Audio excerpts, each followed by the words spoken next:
तुम्ही पाहत आहात MCN न्यूज मराठी. अकोला जिल्ह्यातील बाळापूर तालुक्यातील रिधोरा शेतशिवारात कुजलेल्या अवस्थेत आढळलेल्या अनोळखी मृतदेहाचे गूढ उकलण्यात स्थानिक गुन्हे शाखा आणि बाळापूर पोलिसांना अवघ्या 24 तासात यश आलं आहे. दारूच्या नशेत झालेल्या वादातून 2 मित्रांनीच सचिन वाल्मिक खंडारे यांची हत्या केल्याचे निष्पन्न झाले असून पोलिसांनी दोन्ही आरोपींना भुसावळ आणि दर्यापूर येथून ताब्यात घेतले आहे.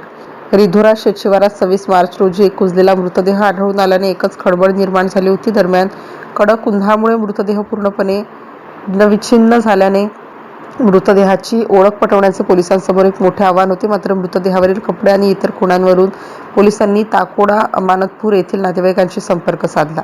नातेवाईकांनी हा मृतदेह सचिन वाल्मिक खंडारे यांचा असल्याची खात्री केली.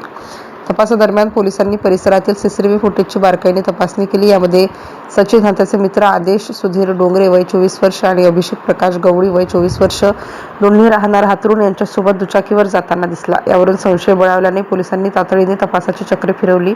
मात्र तोपर्यंत आरोपी पसार झाले होते. पोलीस अधीक्षक अर्चित चंडक यांच्या मार्गदर्शनाखाली पथके तैनात करण्यात आली होती. तांत्रिक तपासाच्या आधारे आरोपी अभिषेक गवळी याला दर्यापूर जिल्हा अमरावती येथून तर आदेश डोंगरे याला भुसावळ जिल्हा जळगाव येथून ताब्यात घेण्यात आलं. पोलिसांनी कसून चौकशी केली असता दारूच्या नशेत आपापसात वाद झाल्याने रागाच्या भरात सचिनची हत्या केल्याची कबुली त्यांनी दिली. ही कारवाई पोलीस अधीक्षक अर्चित चांडक, अप्पर पोलीस अधीक्षक बी चंद्रकांत रेड्डी, उपविभागीय पोलीस अधिकारी गजानन पहचान यांच्या मार्गदर्शनाखाली स्थानिक गुन्हे शाखेचे पोलीस निरीक्षक शंकर शेळके, सहाय्यक पोलीस निरीक्षक विजय चव्हाण, PSI गोपाल जाधव व त्यांच्या पथकाने यशस्वीरित्या पार पाडली. MCN न्यूज मराठीकरिता शेख जावेद भाईजान, बाळापूर.